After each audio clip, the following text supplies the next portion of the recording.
Hello everyone, তোমরা অনেক দিন ধরে আমার কাছে জানতে চাইছিলে স্যার একটু আমাদেরকে এলআইসি এএও এই পরীক্ষাটা সম্পর্কে বলুন। অনেকেরই ইচ্ছা যে স্যার এত হাই স্যালারি একটা পরীক্ষা থেকে তোমরা কিন্তু পরীক্ষা পাশ করে একটা পোস্টে যোগদান করে সেখান থেকে তুলতে পারো, এটা কিন্তু অনেকেরই জানা নেই। অনেকে জানতে চাও নিখুঁতভাবে যে অ্যাকচুয়ালি সত্যি সত্যি কি স্যার এত স্যালারি পাওয়া যায়।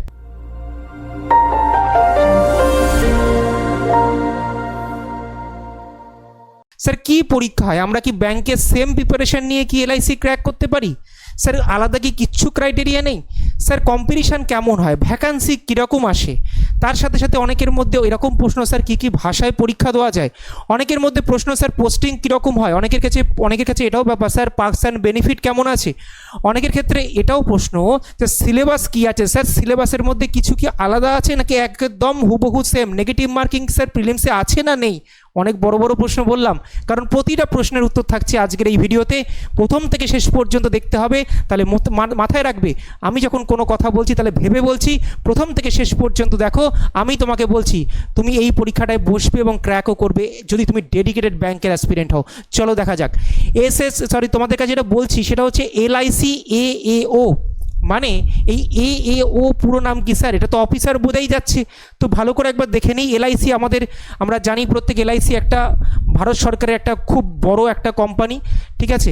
তো সেক্ষেত্রে সরকারি এই সংস্থায় তুমি যদি দেখো, এর দীর্ঘ একটা ইতিহাস আছে।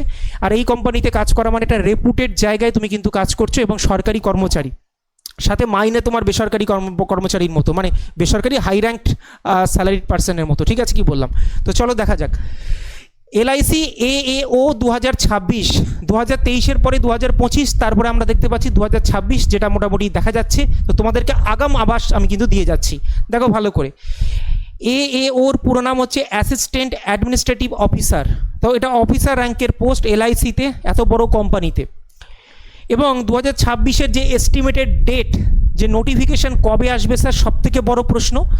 সেই ডেট হচ্ছে আগস্ট মাস, তুমি ধরে চলো আগস্ট মাসে কিন্তু এক্সপেক্টেড রয়েছে নোটিফিকেশান বেরোবে। প্রিলিমসের ডেট অক্টোবর ধরে রাখো, এবং মেন্সের ডেট তুমি কিন্তু নভেম্বর আর ডিসেম্বর এর মাঝামাঝি কিন্তু তুমি ধরে চলো। তার মানে আগস্ট, মানে আর বেশি দেরি নেই স্যার।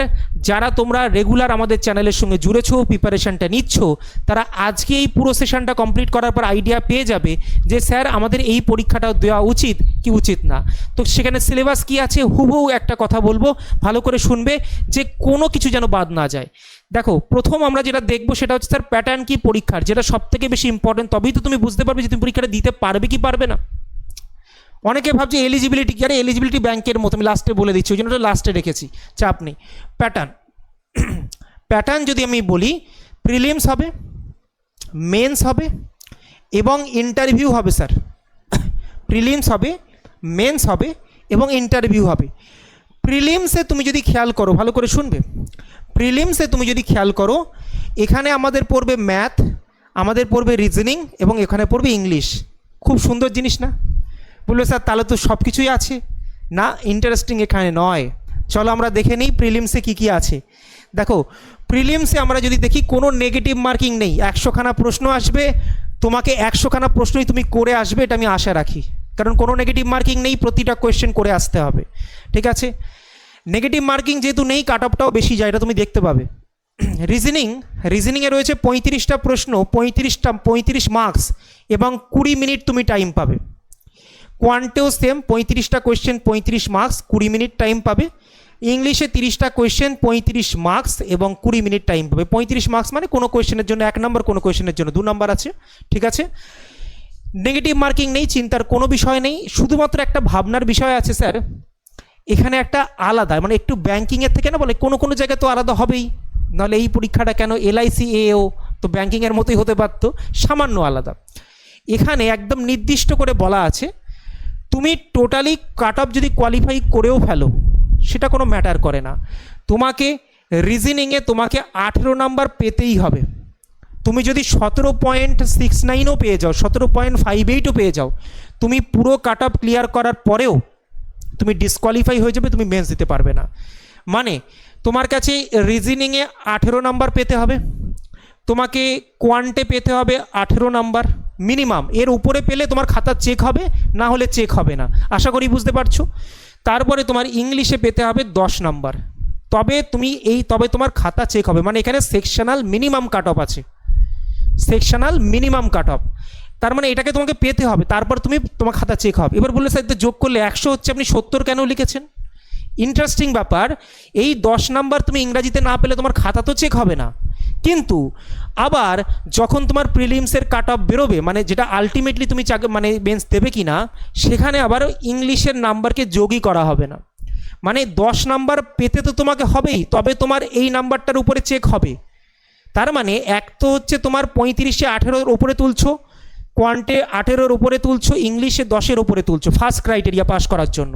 সেকেন্ড ক্রাইটেরিয়া, তখন ইংলিশটাকে চেপে দাও, অবশ্যই 10-এর উপরে পেয়েছো বাট চেপে দাও। এই 35-70-এর উপরে তুমি কত নাম্বার পেয়েছো সেটা তোমার কাট অফে গণ্য হবে। মানে cut off, final cut off যেটা বেরোবে মেন্সে যাওয়ার জন্য, সেটা এখান থেকে তো দেখা হয়ে গেছে অলরেডি, নাহলে তো আগেই বাদ চলে গেছে সে। তো যারা যারা বাদ যায়নি, মানে যারা যারা এই নাম্বারের উপরে পেয়েছে, তাদের মধ্যে যারা যারা এই 70 নাম্বারের মধ্যে কত পেয়েছে তার উপর কিন্তু আরেকটা কাট অফ বেরোবে, সেই কাট অফটা নিয়ে তুমি কিন্তু মেন্সে যাবে। ঠিক আছে, সব বলবো কত কি যেতে পারে, কত কি এক্সপেক্টেড। এবং টোটালি তুমি টাইম দেখছো, 100 নাম্বারই তুমি অ্যাটেন্ড করছো পরীক্ষায়, 1 ঘন্টা টাইম পাচ্ছ। তোমার কাছে মার্কস 100ই, বা মার্কস তোমার কাছে 35, 70 আর 3 তোমাদের কাছে 100, 105 ছিল, কিন্তু কাউন্ট হচ্ছে তোমার 70। ঠিক আছে, এবারে চলে আসি মেন্সে কাট অফ কি স্যার? 1/4 negative marking. যে প্রশ্নের মান 2 আছে তার 1/4 তোমার কাটবে, যে প্রশ্নের মান 1 আছে তার 1/4 কাটবে। মানে যা মার্কস থাকবে তার 1/4 নেগেটিভ মার্কিং আছে। তার মানে প্রিলিমসে সেকেন্ড নেগেটিভ মার্কিং ছিল না, মেন্সে কিন্তু আমাদের আছে। এবার যদি আমরা দেখি কি কি আছে স্যার, এখানে রিজনিং থেকে 30টা প্রশ্ন 90 মার্কস পাবে, মানে এক একটা কোয়েশ্চেন কত মার্কস? 3 মার্কস করে পাবে। তার মানে 3-এর তুমি 1/4 ক্যালকুলেট করো, নেগেটিভ মার্কিং ক্যালকুলেট হয়ে যাবে। তো সেক্ষেত্রে সব প্রশ্ন স্যার 3 মার্কসেরই থাকবে এমনটা নাও থাকতে পারে, সেটা নোটিফিকেশন বেরোনোর সময় আমরা বুঝতে পারবো, অনেক সময় বোঝাও যায় না। তো সেক্ষেত্রে 2, 1, 3 সব রকম থাকতে পারে। ঠিক আছে, সেটাকে দেখে নিতে হবে। 30টা কোয়েশ্চেন 90 মার্কস, এখানে 40 মিনিট তুমি টাইম পাবে।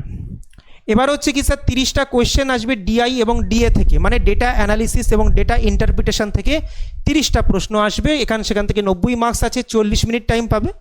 এবং একইভাবে জিকে সিএ থেকে 30টা কোয়েশ্চেন 60 মার্কস তুমি পাবে, এবং সেখানে কিন্তু তোমার টাইম আছে কিন্তু 20 মিনিট।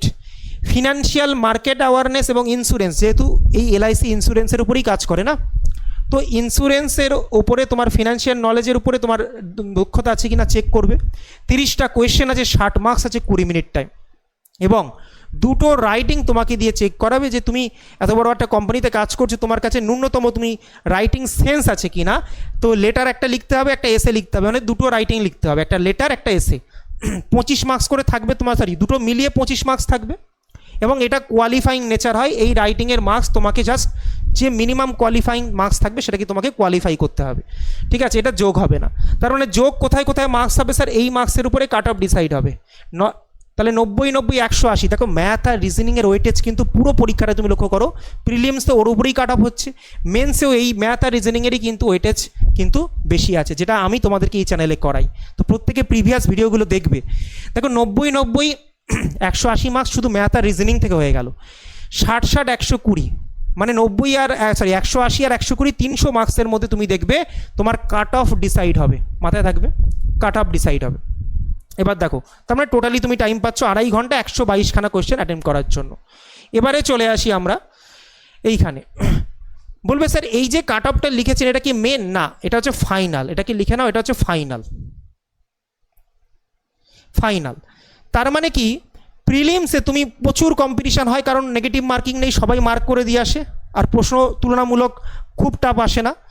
তো সেক্ষেত্রে তুমি দেখবে 70-এর মধ্যে 55 থেকে 60 যদি তুমি পেয়ে যাও, তো সেক্ষেত্রে তোমার কাছে তুমি কিন্তু কোয়ালিফাই হয়ে যাবে। তো এটা হচ্ছে সেফ কাট অফ আমি লিখে রেখেছি, এই মার্কসটা তোমাকে কিন্তু নিয়ে আসতে হবে মোটামুটি। আমি সমস্ত পর্যালোচনা করে তোমাদেরকে একটা হিন্টস দিয়ে দিচ্ছি।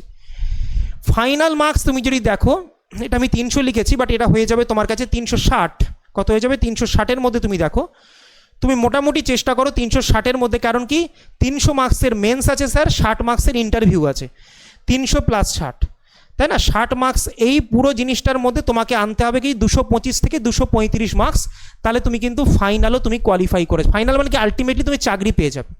ঠিক আছে, তুমি এখানে যদি এর থেকে তুমি 30 কমিয়ে রাখো, তো মেন্সে ঠিক মোটামুটি ওরকম নাম্বার আনলেই হয়ে যাবে। ঠিক আছে, ওকে, ডান। এক্সাম ল্যাঙ্গুয়েজ কি আছে স্যার? এক্সাম ল্যাঙ্গুয়েজ তুমি জানবে, যেহেতু এটা ন্যাশনাল লেভেলের পরীক্ষা, অল ওভার ইন্ডিয়া তোমার পোস্টিং হতে পারে, সেক্ষেত্রে স্যালারিও সেই লেভেলে দেয়। ঠিক আছে, কি বললাম? এখানে কিন্তু তোমার হিন্দি এবং ইংরাজি, কারণ তোমরা ইংরাজিতে দেবে, তো সেক্ষেত্রে হিন্দি ইংরাজি দুটো ভাষায় তোমাদের পরীক্ষা হবে। ঠিক আছে, এটা মাথায় রেখো, কোনো রিজিওনাল ল্যাঙ্গুয়েজ নেই। এরপরে স্যালারি কি 88,000 সামথিং হচ্ছে বেসিক পে, মানে ইনহ্যান্ড স্যালারি হচ্ছে তোমার 1,26,000 পার মান্থ। কোন গভর্নমেন্ট এক্সামে তুমি এত স্যালারি পাও আমাকে একটু ভেবে নিয়ে বলো। ইন হ্যান্ড স্যালারি একদম লিখে দিয়েছি আমি এখানে, ইন হ্যান্ড স্যালারি টিয়ার 1 সিটিজের জন্য।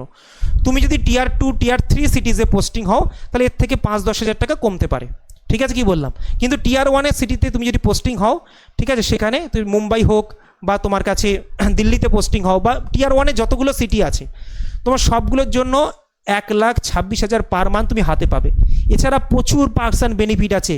ঠিক আছে, আর ইন্স্যুরেন্স কোম্পানিতে যেহেতু তুমি চাকরি করছো, তোমার ফ্যামিলি ইন্স্যুরেন্স, তোমার আরও সব ইন্স্যুরেন্স সমস্ত কিছু তুমি ফ্রিতে পাবে। ঠিক আছে, কি বললাম? সেগুলো নিয়ে একদিন অন্যদিন ভিডিও বানাবো, আজকে আমাদের উদ্দেশ্যটা অন্য। এলিজিবিলিটি ক্রাইটেরিয়া কি? তোমার বয়স যদি 21 থেকে 30-এর মধ্যে হয়ে থাকে, তুমি যদি 21 থেকে 30-এর মধ্যে একজন ক্যান্ডিডেট হয়ে থাকো, জেনারেল কাস্ট, ওবিসি হিসাবে তুমি 3 বছরের আরও ছাড় পাবে, মানে 33 বছর পর্যন্ত দিতে পারবে। এসসি এসটি থাকলে তুমি 35 বছর পর্যন্ত দিতে পারবে। মনে রেখো, এখানে কিন্তু অনেকে ভাবে এই পরীক্ষাটায় মনে হয় গ্রাজুয়েশনের নাম্বার মনে হয় বেঁধে দিয়েছে, না, অনেক পরীক্ষা দেয়, এখানে বাধা নেই।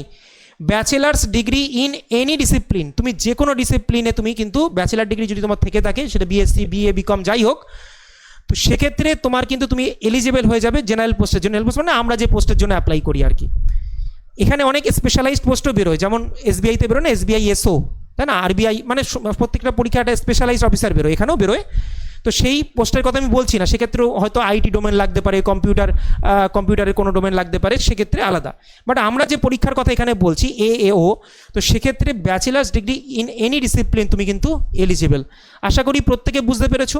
তো এই হচ্ছে তোমাদের কমপ্লিট আইডিয়া তোমাদের এলআইসি এএও এক্সাম সম্পর্কে, যেটা 2026-এ তোমাদের সামনে আসতে চলেছে। তো যারা যারা এটাকে পাখির চোখ করে দেখছো, প্রত্যেককে বলবো আমাদের চ্যানেলে প্রিভিয়াস অনেক ক্লাস রয়েছে টপিক অনুযায়ী, যেখানে ম্যাথ আর রিজনিংয়ের ক্লাস আমি নিচ্ছি এবং অন্যান্য স্যারেরা বাকি ক্লাস নিচ্ছেন।